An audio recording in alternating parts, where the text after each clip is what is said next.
La gracia y la paz de Cristo esté con cada uno de ustedes, mis queridos hermanos y amigos. Hoy vamos a continuar con el curso de Malaquías. Hoy tendremos la lección número 1. La semana anterior estuvimos estudiando una introducción, un contexto histórico, que a continuación haremos un repaso. Malaquías es la última palabra de Dios en el Antiguo Testamento. Hoy vamos a estudiar la lección número 1. Malaquías es el último llamado de arrepentimiento que Dios le hace al pueblo judío antes de la venida de Elías, representada en Juan el Bautista, y antes de la venida del Mesías.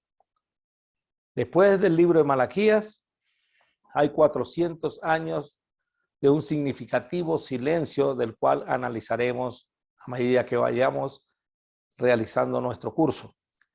En la clase anterior, en la introducción, hicimos un resumen acerca de la vida del pueblo de Israel, desde el mismo momento en que fue escogido por Dios, pasando por la historia del Éxodo, el Josué, jueces, la Samuel, la monarquía, luego la división de los reinos, hasta llegar a los tiempos de los profetas, del profeta Jeremías, y lamentablemente cuando fueron llevados cautivos a Babilonia por allá en el año 586. Luego fueron 70 años de cautividad en Babilonia. Luego vino el regreso y la segunda oportunidad que Dios les da. Aquí tengo un cronograma bíblico más o menos de la fecha en que fue dada la tabla de la ley en 1490, cerca del año 1500. Vemos cómo Moisés lo llevó al monte del Sinaí, se le dieron las tablas de la ley, Dios los puso a vagar por el desierto, por desobedientes, por no recibir la bendición que Dios les había dado y tenerle más bien miedo a los gigantes que se iban a encontrar en esa tierra prometida. También nos encontramos la época de Josué, donde ellos fueron introducidos a la tierra prometida de 40 años más tarde de vagar por el desierto. Luego tenemos la época de los jueces, donde ellos cada uno hacían lo que querían, hermanos. Y Dios mandaba siempre un juez, un salvador. También tenemos, hermanos, del año 1050 en adelante, tenemos la época de Samuel, cuando ellos deciden y quieren pedir ser como las demás naciones, pedir un rey como las demás naciones. Querían vivir como vivía el mundo. Luego tenemos que Saúl es el primer rey de Israel. Luego encontramos al rey David, cerca del año 1030 a.C. Luego de David viene Salomón. Y luego de Salomón viene un cisma donde hubo una división del reino entre el reino del norte y el reino del sur, como vemos ahí, o como podemos apreciar ahí en la gráfica, el reino del norte y el reino del sur. El reino del norte fue llamado el reino del norte o el reino de Israel. 10 tribus se fueron con Jeroboam y habitaron en la parte norte de la tierra prometida, cuya capital fue Samaria. Este reino del norte duró desde el cisma, que fue en aproximadamente el 931, hasta el 721, cuando estos israelitas fueron llevados cautivos por los asirios, por el rey de Asiria. También tenemos el reino del sur, o el reino de Judá, cuya capital era Jerusalén. Fueron 2 tribus los que se quedaron con Roboam, el hijo de Salomón. Este reino estuvo en vigencia o estuvo presente desde el año 931 antes de Cristo, cuando hubo el cisma, hasta el año 586, 587, cuando fueron llevados cautivos por Nabucodonosor. Fueron llevados cautivos a Babilonia. Luego tenemos el exilio en Babilonia desde el 587 hasta el 538 aproximadamente. Del año 606 empezó a llevar Nabucodonosor cautivos a esta gente del reino del sur o del reino de Judá. En la primera etapa, cerca del 606 a.C., Nabucodonosor se llevó lo mejor de Jerusalén, los príncipes de Judá.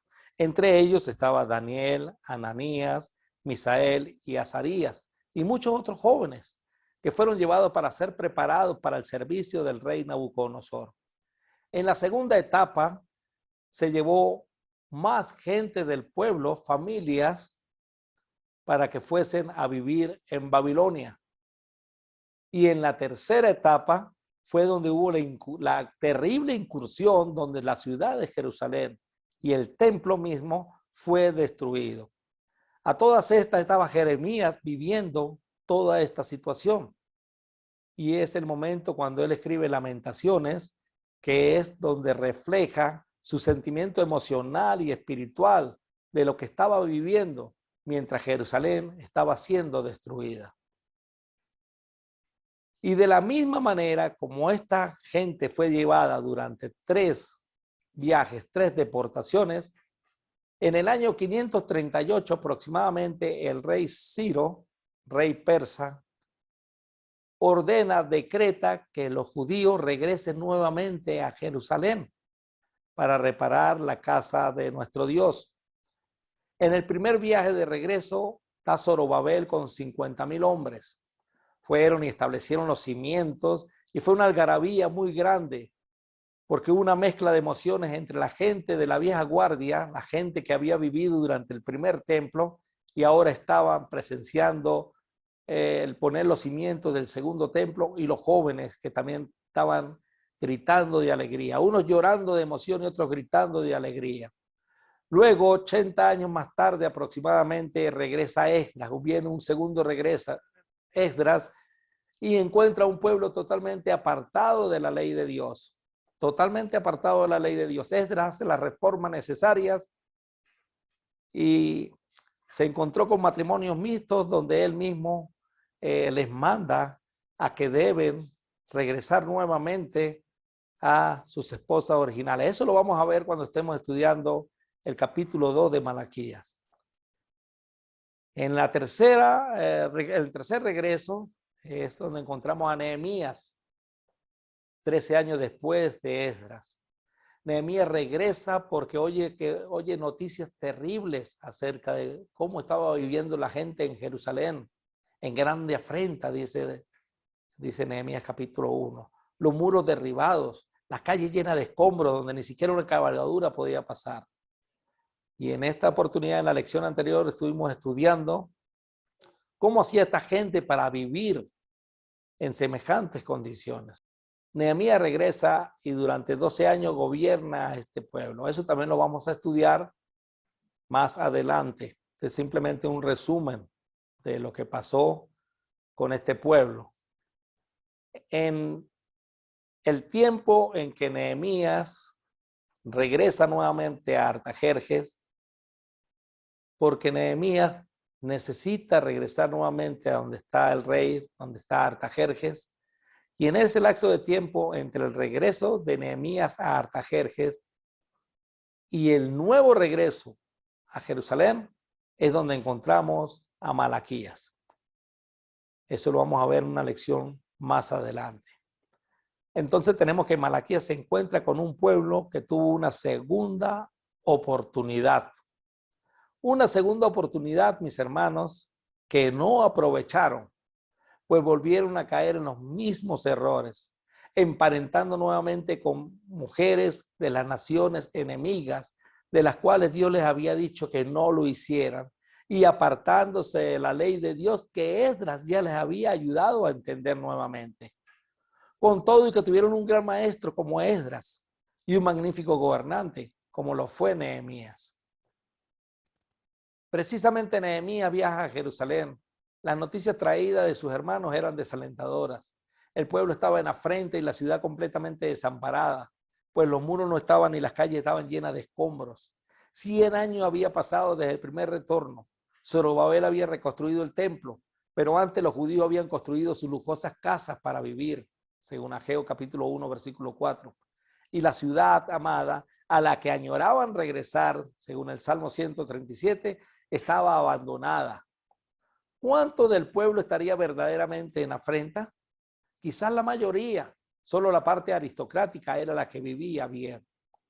Malaquías, hermanos, como dije, es el hombre, el profeta que Dios utilizará para hacer un último llamado a su pueblo.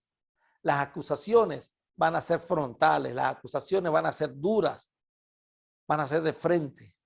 En el libro de Malaquías encontramos que en 7 oportunidades Dios mismo o a través del profeta les acusa de hechos vergonzosos que ellos estaban cometiendo.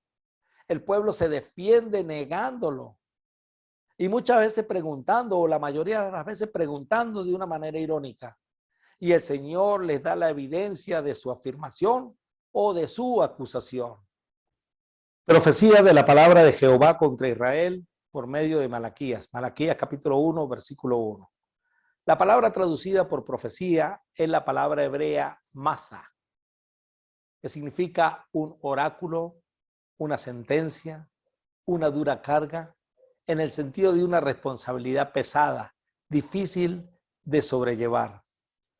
En la Torre Hamac, en la traducción Torre Hamac, dice, duro anuncio del Señor contra Israel por medio de Malaquías. Malaquías capítulo 1, versículo 1 en la traducción Torre Hamac. Duro anuncio del Señor contra Israel por medio de Malaquías. Eso es, en este versículo se resume todo el libro de Malaquías. Es un duro anuncio que hace el Señor, un oráculo, una profecía contra Israel, y lo hace por medio de Malaquías. Es un libro, como dijimos al principio, es el último llamado al arrepentimiento que Dios le hace a este pueblo, y luego después de esto calla durante 400 años. Este trabajo no iba a ser nada fácil para Malaquías. De hecho, para ningún profeta del Antiguo Testamento fue fácil hablar palabra de Jehová, porque la mayoría de las veces eran palabras duras contra un pueblo desobediente. La paciencia de Dios en este momento estaba llegando a un límite, hermanos. Y sí, Dios es paciente y espera que todos procedan al arrepentimiento, según el apóstol Pedro. Según Ezequiel 33 o según Ezequiel, Dios no quiere que el impío perezca, sino que viva nuevamente. Pero la paciencia de Dios llega a un límite, y aquí estaba llegando a un límite. 5 castigos de los cuales Dios les había dicho que tendrían si desobedecían, ya los había ejecutado. ¿Se acuerdan los 5 castigos de la clase anterior? Bueno, estos 5 castigos ya los había ejecutado. Ya estaban en el exilio y habían regresado del exilio. Y estaba una segunda oportunidad. Habían regresado del cautiverio y aún así no habían aprendido, hermanos. Seguían su mal camino. Un último llamado, un último duro anuncio contra Israel por medio de Malaquías. El libro de Malaquías lo vamos a estudiar a través de 7 acusaciones o amonestaciones que hace Dios a este pueblo que regresó de la cautividad. La primera acusación la encontramos en Malaquías capítulo 1, versículos 2 al 5, donde Dios los dice, yo os he amado, y ellos responden, ¿en qué nos amaste? Luego Dios presenta la evidencia de la acusación o de la amonestación. La segunda acusación la vamos a encontrar en Malaquías capítulo 1, versículos 6 al 14, donde Dios dice, el hijo honra al padre y el siervo a su señor. Si pues soy yo padre, ¿dónde está mi honra? Y si soy señor, ¿dónde está mi temor? Dice Jehová de los ejércitos a vosotros, oh sacerdote que menospreciáis mi nombre. Luego el pueblo le responde, ¿en qué hemos menospreciado tu nombre? Y luego viene la evidencia de Dios. La tercera acusación la vamos a encontrar en Malaquías capítulo 2, versículo 1 al 16, donde Dios les reclama a los sacerdotes y les dice que se decidan de corazón darle gloria a su nombre. Sin embargo, el sacerdocio cayó. Una parte del sacerdocio cayó, otra parte del sacerdocio reaccionó Dios da la evidencia. La cuarta acusación la encontramos en Malaquías capítulo 2, versículo 17 al capítulo 3, versículo 6, donde el profeta o Dios a través del profeta le dice: habéis hecho cansar a Jehová con vuestras palabras. Y el pueblo, acostumbrado a responder de una manera irónica, pregunta: ¿en qué le hemos cansado? Luego la evidencia le dice Dios: en que decís cualquiera que hace mal agrada a Jehová y en los tales se complace, o si no, ¿dónde está el Dios de justicia? La quinta acusación la vamos a encontrar en Malaquías 3:7, donde Dios le dice: volveos a mí y yo me volveré a vosotros. La respuesta del pueblo es, una vez más, en una manera de pregunta satírica, de pregunta burlona, sabiendo lo que estaban haciendo y que lo estaban haciendo mal, preguntan: ¿en qué hemos de volvernos? Luego Dios da la evidencia. La sexta acusación la vamos a encontrar en Malaquías capítulo 3, versículo 8 al 12, donde Dios le dice: ¿robará el hombre a Dios? Pues ustedes me habéis robado. El pueblo le dice: ¿en qué le hemos robado? Luego Dios da la evidencia.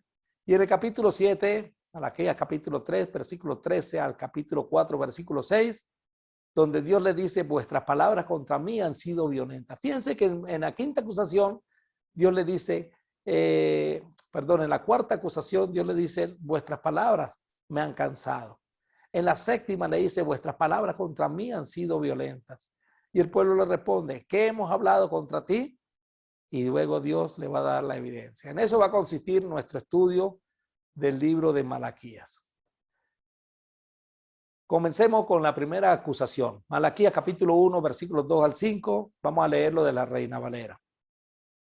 Yo os he amado, dice Jehová, y dijiste: ¿en qué nos amaste? ¿No eres Esaú hermano de Jacob? Dice Jehová.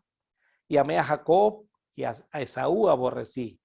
Y convertí su monte en desolación y abandoné su heredad para los chacales del desierto.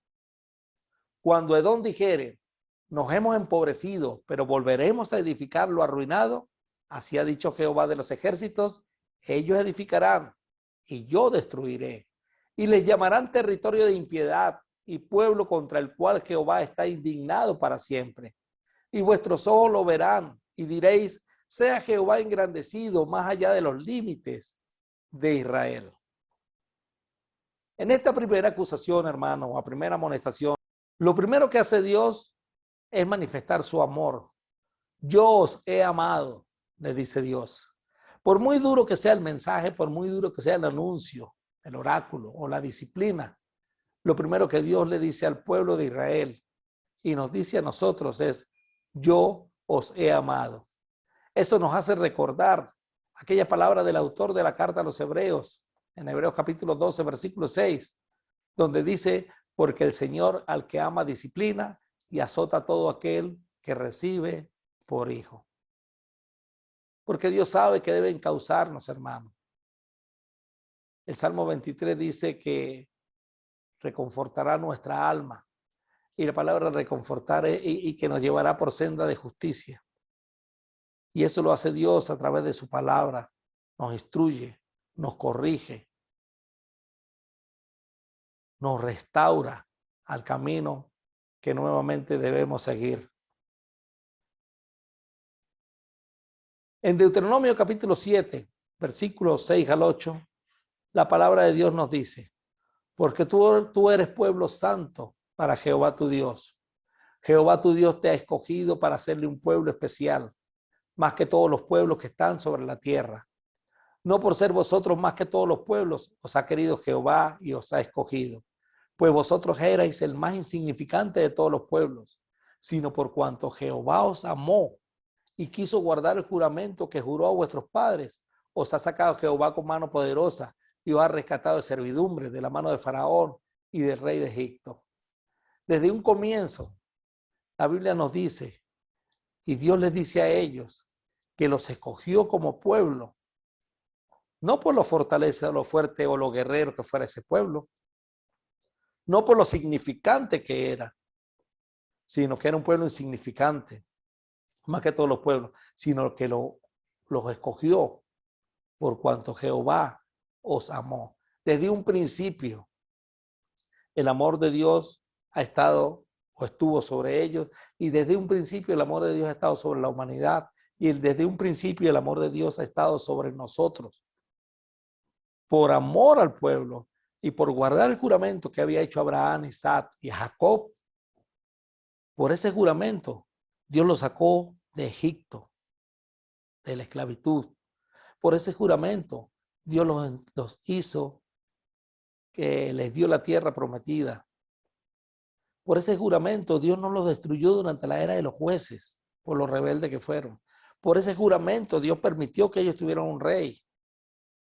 Por ese juramento Dios permitió que reconstruyeran un templo donde lo adoraran en los días de Salomón. Por amor a ellos y por desobediencia de ellos se dividió el reino.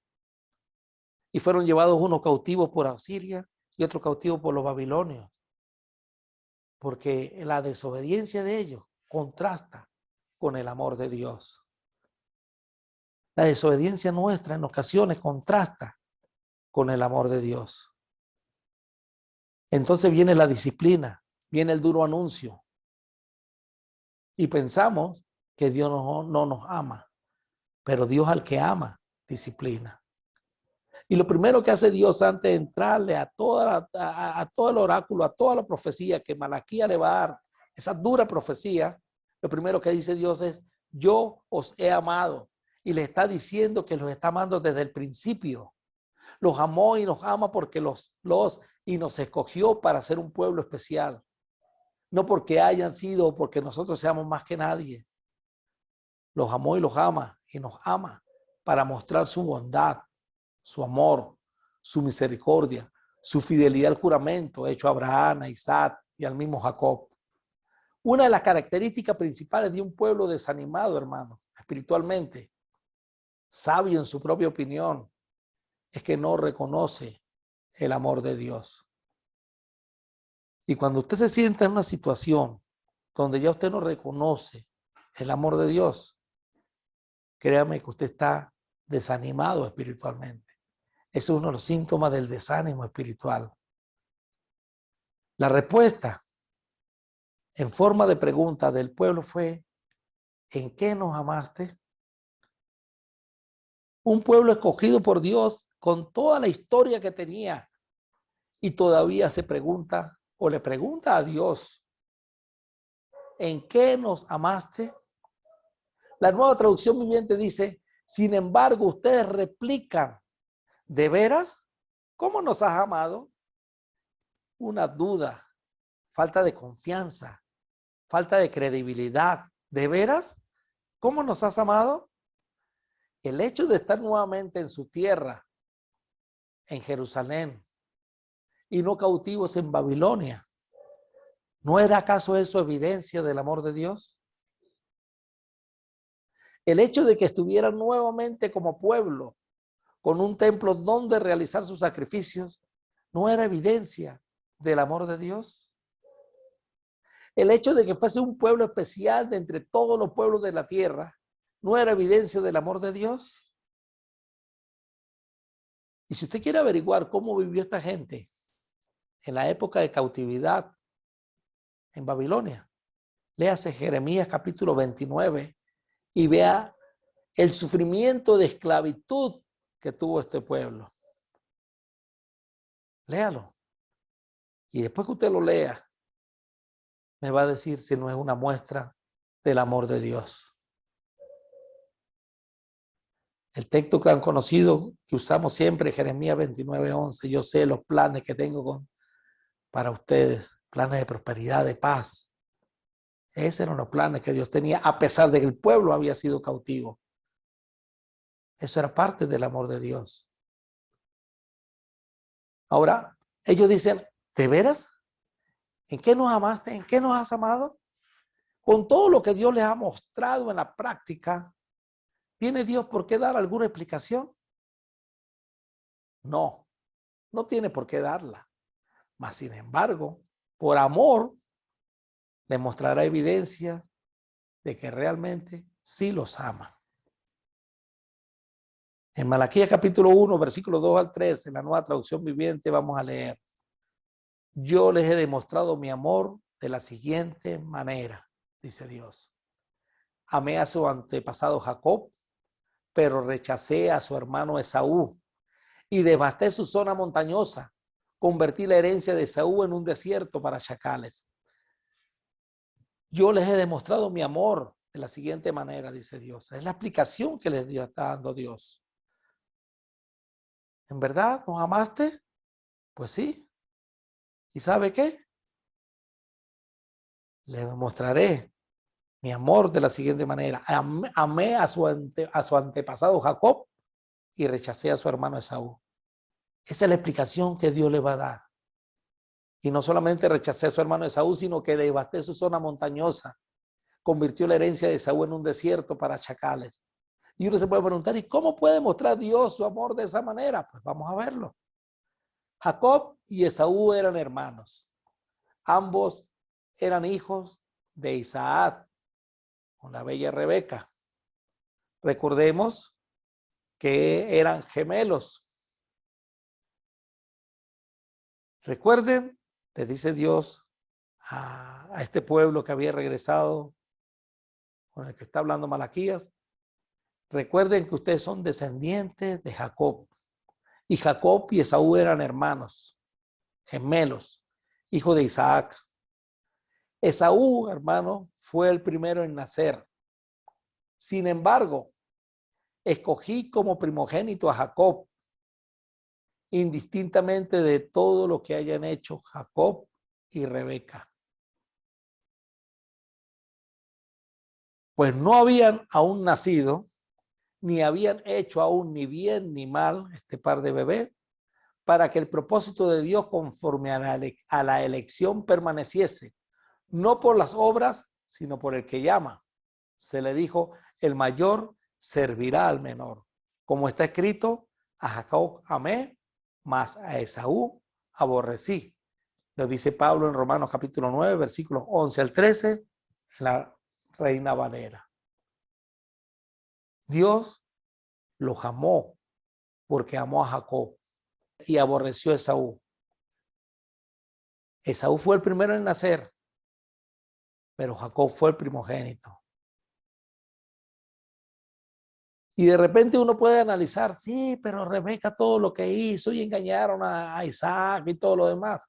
Pero la Biblia que nos dice que no habían nacido, ni habían hecho ni bien ni mal, para que el propósito de Dios conforme a la elección permaneciese, no por las obras, sino por el que llama. Pues desde un primer momento se dijo, el mayor servirá al menor. Esta es la explicación que nos está dando a nosotros el Espíritu Santo. Como está escrito, a Jacob amé, mas a Esaú aborrecí. Esa fue la elección del Señor. Les está diciendo, yo los amé a ustedes, descendientes de Jacob, porque yo escogí a Jacob como primogénito. ¿Qué podríamos decir? Dice el apóstol Pablo. ¿Que hay injusticia en Dios? ¿Hay injusticia porque fue Esaú primero el que nació y escogió a Jacob como el primogénito? En ninguna manera. Pues a Moisés dice, tendré misericordia del que yo tenga misericordia y me compadeceré del que yo me compadezca. Así que no depende del que quiere ni del que corre, sino de Dios que tiene misericordia. Y esto debemos recordárselo a esta gente en Malaquías. El amor de Dios se muestra por su misericordia, por su amor inagotable. La elección de Dios, hermanos, no es por derecho. La elección de Dios es por misericordia. Usted y yo hemos sido elegidos como hijos de Dios por misericordia, no porque tengamos ningún derecho. Al contrario, la paga del pecado es la muerte. Pero el regalo de Dios, la dádiva de Dios de vida eterna en Cristo Jesús. Dios lo ha elegido a usted, me ha elegido a mí por misericordia. Y Dios ha querido elegir a toda la humanidad y llamarlo a través del Evangelio por misericordia.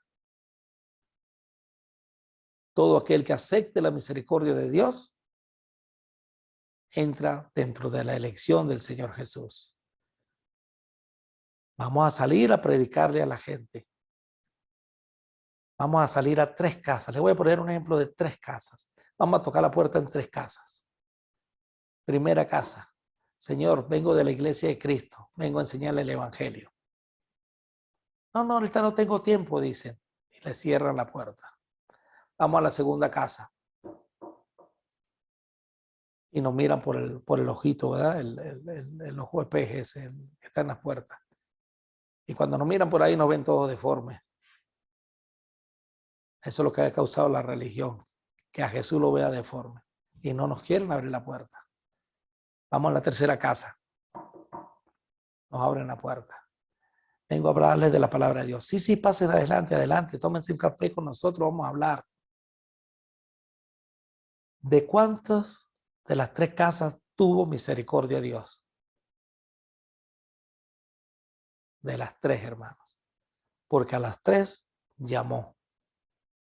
Pero solo uno aceptó la gracia. Solo uno aceptó la misericordia. Solo uno aceptó la bendición.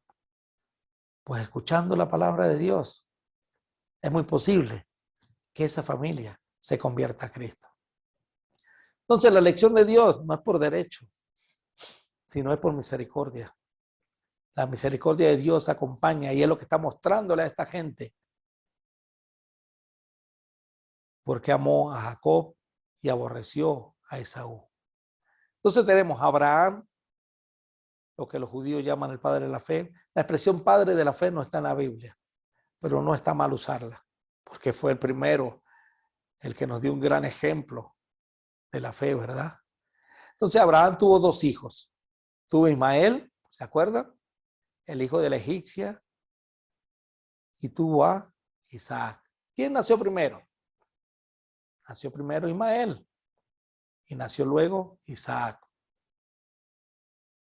¿Quién fue el primogénito? ¿Fue Ismael o fue Isaac? Lo mismo que pasó con Jacob y Esaú. Esaú nació primero, el primogénito fue Jacob. Ismael nació primero, el primogénito fue Isaac. Una vez más, la elección de Dios no es por derecho, sino por misericordia, porque Él tiene misericordia de quien Él quiera. Tenemos la genealogía Abraham, Isaac y Jacob. Ni Isaac fue primer hijo, ni Jacob fue primer hijo, y ambos fueron primogénitos. Jacob tuvo 12 hijos. Esas son las 12 tribus de Israel. Bueno, tuvo una hija, recordemos también, Dina. Pero vamos a hablar de los 12 varones. ¿Quién fue el primogénito? Rubén.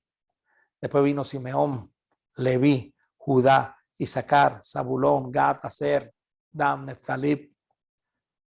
Vienen los hijos de José, Manasés y Efraín, ¿verdad? Y luego viene Benjamín. Rubén fue el primogénito.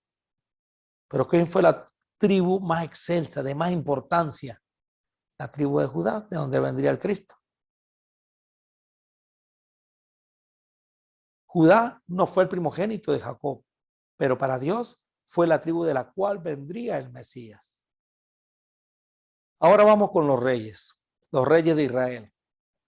El primer rey fue Saúl, el segundo rey fue David, el tercer rey fue Salomón. Estamos hablando del Israel unido.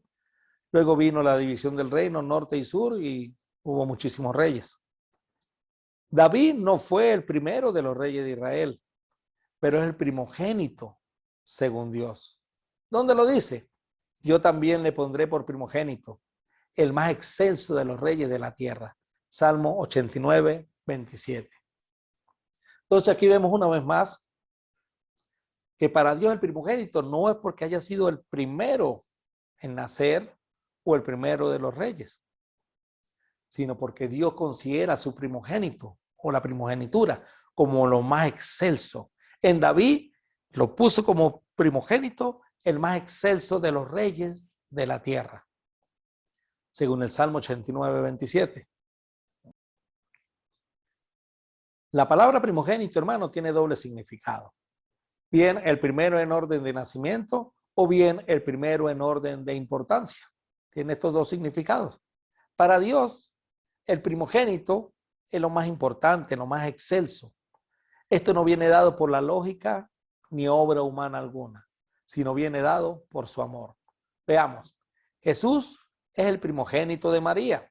La Biblia dice, pero José no la conoció hasta que dio a luz a su hijo primogénito y le puso por nombre Jesús.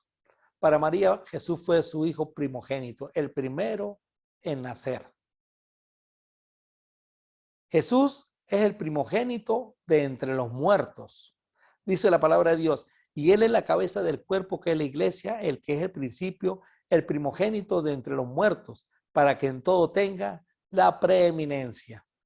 Y de Jesucristo, el testigo fiel, el primogénito de los muertos y el soberano de los reyes de la tierra, al que nos amó y nos lavó de nuestros pecados con su sangre. ¿Saben por qué fue el primogénito de entre los muertos? Porque fue el primero en resucitar para nunca más morir. Antes de Jesús hubo varias resurrecciones, tanto en el Antiguo como en el Nuevo Testamento. Jesús mismo resucitó a Lázaro. Pero todas esas resurrecciones fueron para luego volver a morir. Pero Jesús es primogénito entre los muertos porque fue el primer resucitado y que no va a volver a morir físicamente. Y es la muerte más importante también de todas. Porque no hay muerte más importante que la muerte de nuestro Señor Jesús. Entonces también podríamos hablar que el primogénito de entre los muertos, porque es la muerte más importante. Pero en este contexto se refiere a el primero en resucitar para nunca más volver a morir.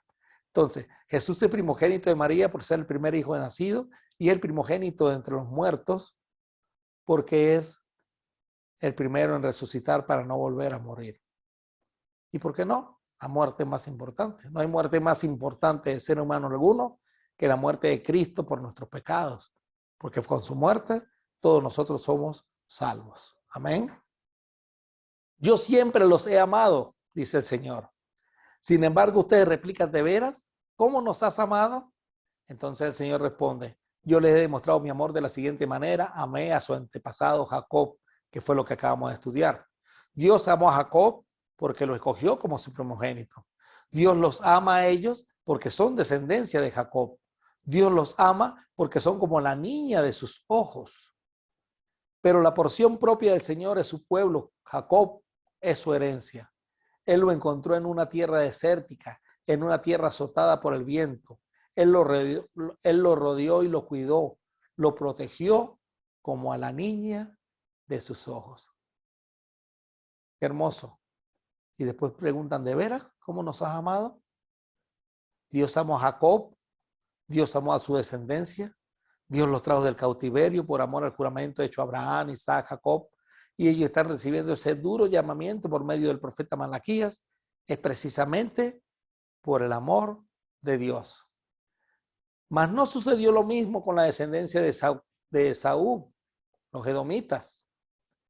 Los descendientes de Esaú en Edom podrán decir, hemos sido destrozados, pero reconstruiremos las ruinas.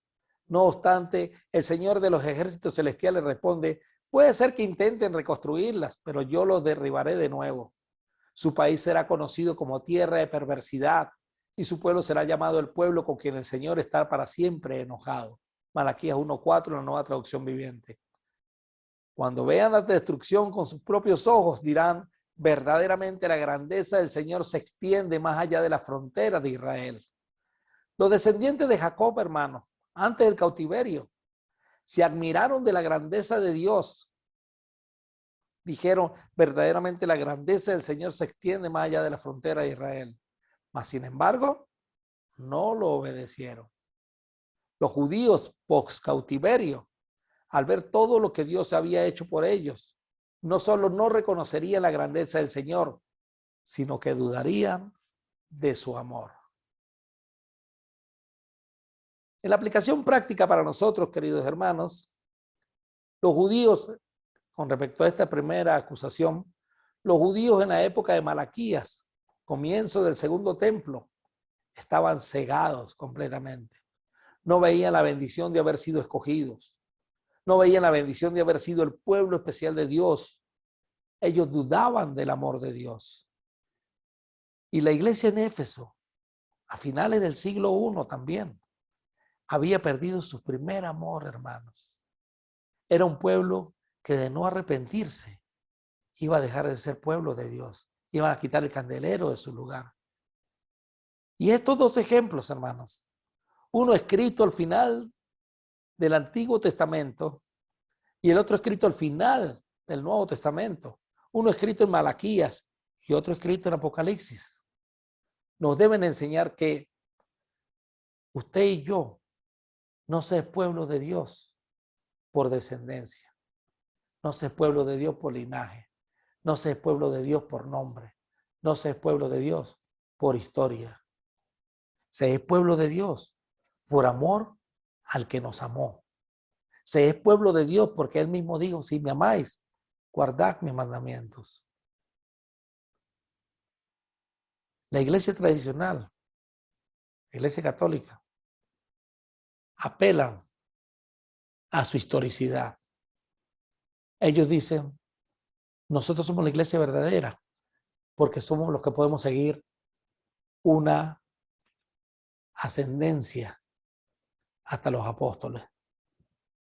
Apelan a su historicidad. No se es pueblo de Dios por historia.